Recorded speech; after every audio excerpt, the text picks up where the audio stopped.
A talk on Puerto Rican and Black solidarity, starting with Carlito Rovira. Before I learned about Don Pedro Albizu Campos, I learned about Malcolm X. And most young lords came into politics because of the attraction they had with the African American struggle. And that's important to understand because the black struggle became a greater point of reference for the up and coming new Neo-Ricans. Okay? Most of us did not know anything about Puerto Rico. We grew up in the hoods of the United States. We understood the reality of Rikers Island and many other prisons. Okay? Our Luquillo was La Pompa in La Esquina. Okay? And that was our reality. You know, we understood colonialism to be police brutality, the racist slumlord. Okay? And we shared a lot in common. We shared a lot in common with our African American brothers and sisters. In fact, before I learned how to dance salsa, I was dancing to Motown. Okay? You know, and by the way, you know, for those who don't know this, the development of salsa was directly influenced by African American music. Remember Boogaloo? Okay? You know, so you know, the African American component in our psychic has always been there from the very beginning. And I'm not even going to get into a discussion of the African component in our history in Puerto Rico, you know, because if anybody who lives in denial then denies our own history, because most of the combatants at El Grito de Lares were escaped slaves. You know, and they were the ones who had the cojones to stand up to the Spanish brutality. You know, so, and I say that because it's always good to clean house mentally, because there is anti-African, anti-black sentiments amongst our people. And that's understandable because in every part of the world, white supremacy manifests itself in different ways. You know, it's not just the Dominicans. You know, Puerto Ricans have also been infected with the reality of the dominant ideology in the world today, because white supremacy is the ideology of imperialism. You know, and it impacts us all in different ways. But we need to set certain records straight. I want to make that point because African Americans, out of necessity, have always looked to creating bonds and organizational connections with other oppressed groups throughout their entire history. It was not just Puerto Ricans. There was a distinction in the connection between African Americans and Puerto Ricans that's distinguished from other alliances that they built throughout history, but I'll get into that later. African Americans united with Native Americans. In fact, many Native American people harbored escaped slaves. Okay? And it wasn't just a Sioux in Florida. Many African Americans ran to Mexico.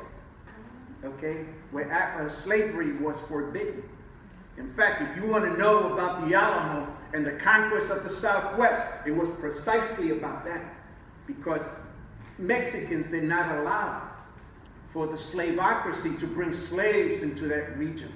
And that's why that war began, and that's why they annexed the Southwest. Later on in history, how many of y'all know about the Ludlow Massacre that took place in Colorado? These were coal miners who actually picked up guns and repelled the U.S. military. Well, amongst those fighters of the working class were Chicanos, Native Americans, African Americans, and whites, poor whites. And there was a battle. There was an actual battle with the U.S. Army, which Rockefeller actually sent in.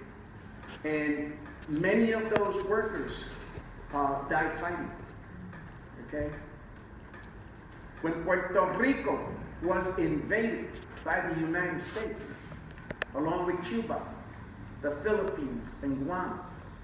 One of the most outspoken voices against those invasions were African Americans.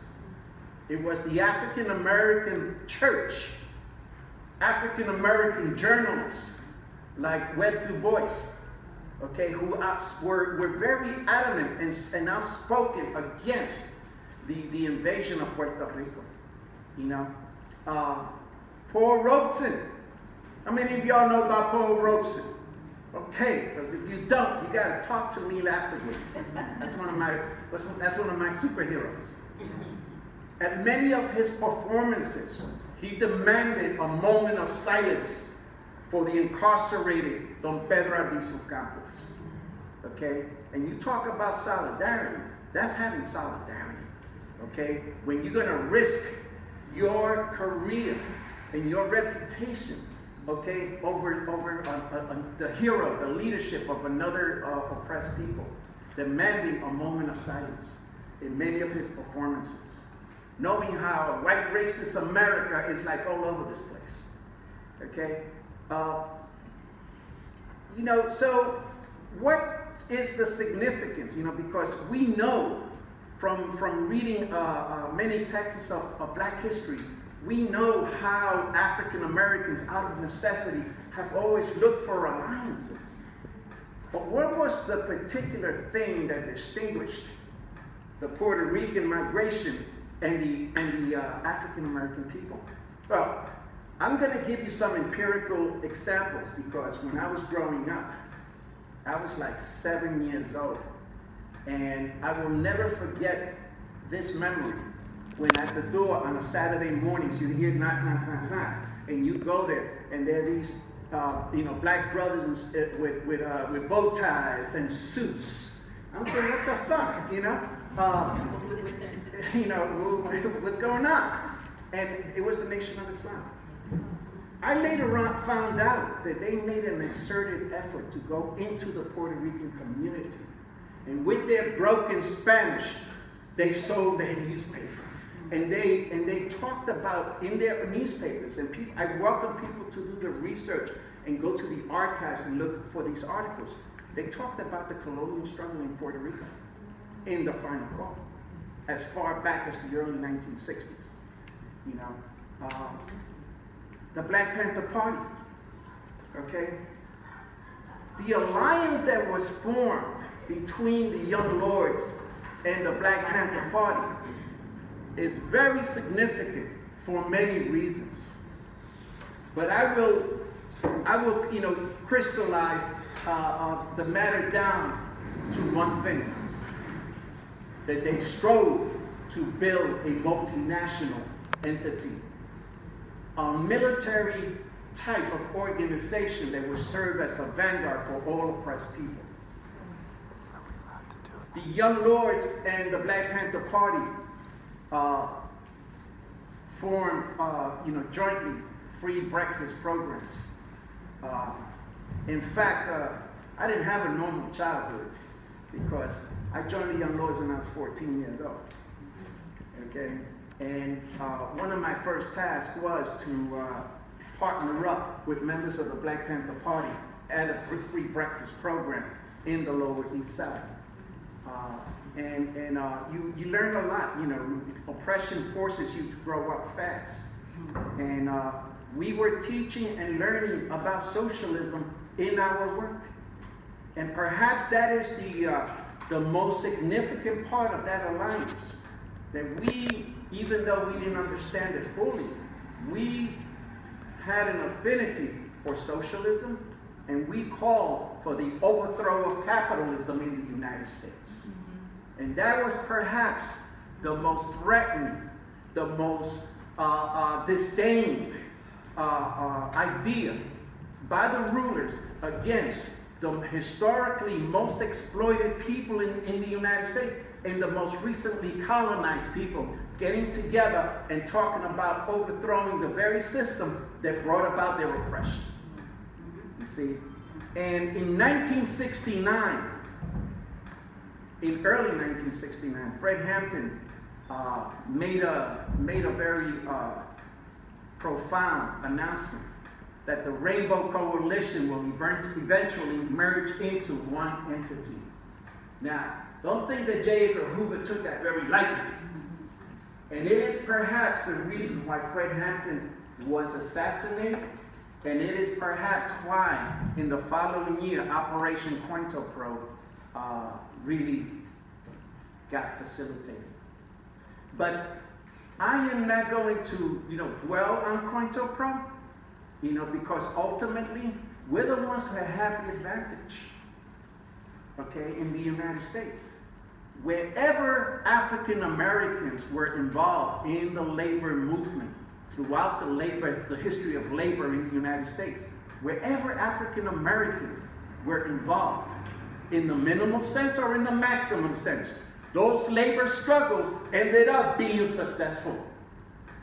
Okay? Let's look at just the fact that we have public schools. I mean, they're trying to take it away now. That was the consequence of the black struggle, for those of you who don't know. The reason why you have patient advocacy laws in the books today, okay? The reason why by law you cannot, it is forbidden for you to wait beyond a certain amount of hours in the hospital is because of the work that the Black Panther Party and the Young Lords did around the question of health.